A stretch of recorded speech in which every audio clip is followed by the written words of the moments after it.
தனுசு ராசியில் பிறந்தவர்களுக்கு இந்த மார்ச் மாதம் எப்படி இருக்க போகுது அப்படின்னு பார்த்தீங்கன்னா, தொட்டதெல்லாம் தொடங்க போகிறதுங்க. உங்கள் நீண்ட நாள் எண்ணங்கள் கோரிக்கைகள் நிறைவேறும். தொழில் ரீதியாக உங்களுக்கு கொஞ்சம் அதிகமாக இன்வெஸ்ட் பண்ணாதீங்க, இருக்கிறத வச்சு மெயின்டைன் பண்ணுங்கள். பணம் பல வகையிலிருந்து பையை நிரப்பும். செலவினங்கள் ஒரு சிலருக்கு தேக ஆரோக்கியத்தில் செலவினங்கள் ஏற்படும், குடும்ப உறுப்பினர்களுக்கும் கூட.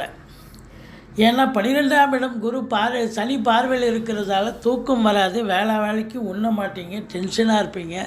ஒரு சிலர் சொத்து பத்தில் இன்வெஸ்ட் பண்ணக்கூடிய ஒரு காலகட்டம். குலதெய்வ வழிபாடு உங்களை சிறப்பாக காக்கும். 159 சிறப்பாக இருக்கிறது. வெளிநாடு சம்பந்தப்பட்ட விஷயங்கள், தந்தையால் அனுகூலங்கள், ஆதாயங்கள், அரசாங்கத்தால் ஆதாயம், அரசியல்வாதிகளுக்கு பொற்காலம். தனுசு ராசி